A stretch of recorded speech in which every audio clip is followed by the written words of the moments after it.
This is Open Chair, dramatizations from rooms where people tell the truth and nobody has to carry it alone. Tonight, my name is Denise. Welcome back, everyone. Before we start, let's give the room a second to settle. Denise, you mentioned you had something about paperwork and fear. Take your time. We're with you. Yeah. My name is Denise, and paper scares me. That sounds ridiculous when I say it out loud. Paper. Not fire. Not snakes. Not a person yelling at me. Paper. But if you have ever stood over a stack of mail and felt your chest tighten, like somebody put a hand around your ribs, then maybe you know what I mean. People think the piles are laziness, or disorganization, or not caring. For me, every envelope felt like a test I had already failed.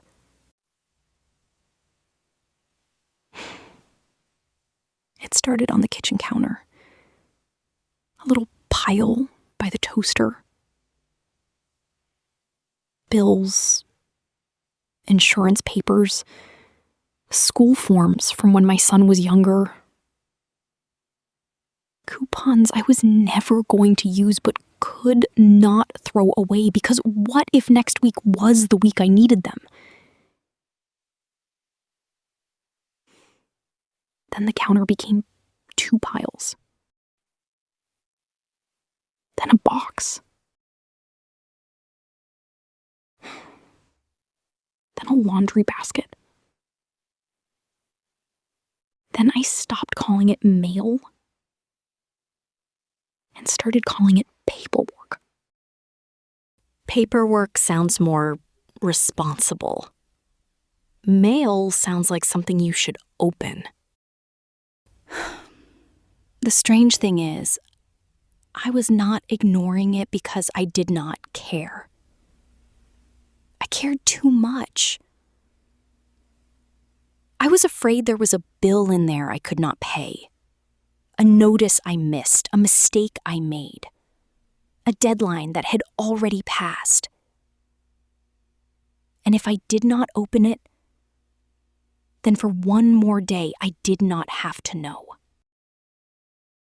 Not knowing felt safer than knowing I had failed.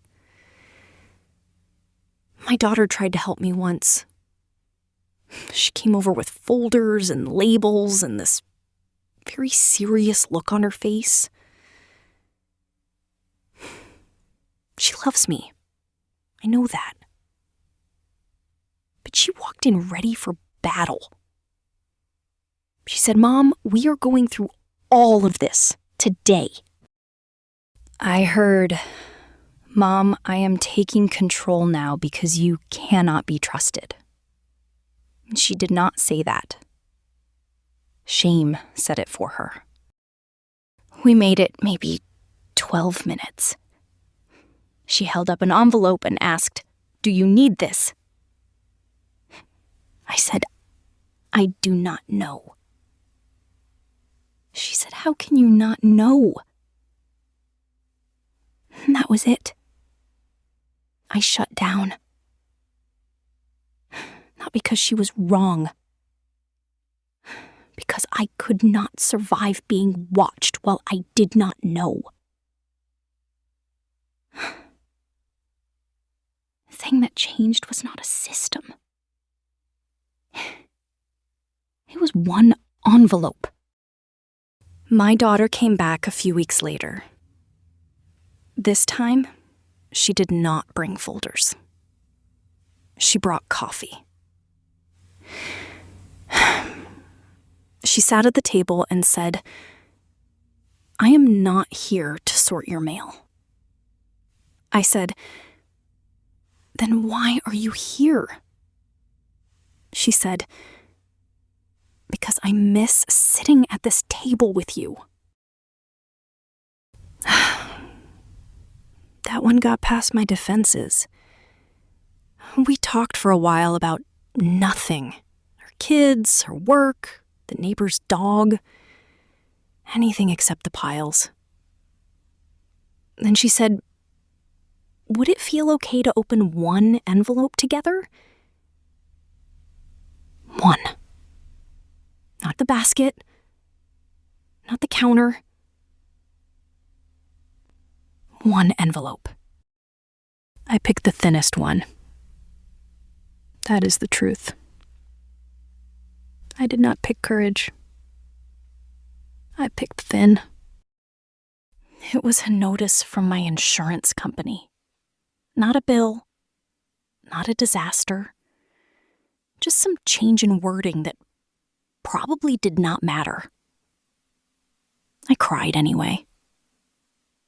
My daughter asked if I was okay. I said, I think I have been afraid of this paper for 8 months. Then I put it in the recycling. Not because she told me to. Because I was done carrying it. The table is not clear now. I want to be honest about that. There are still piles. There is still a basket.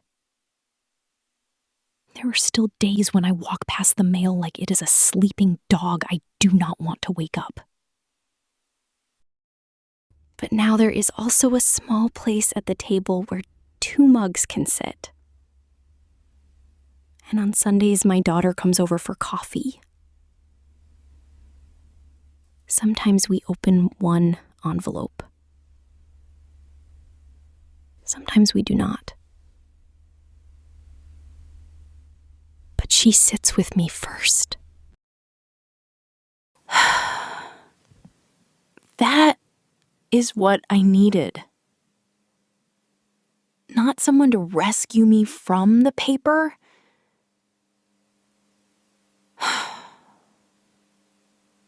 Someone to remind me I was still under it.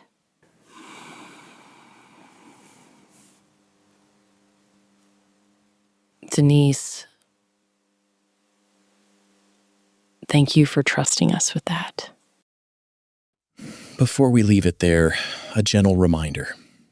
If paperwork, clutter, or conditions at home involve immediate danger, blocked exits, fire risk, medical concerns, abuse, neglect, animal safety, or legal deadlines, please bring in qualified local help.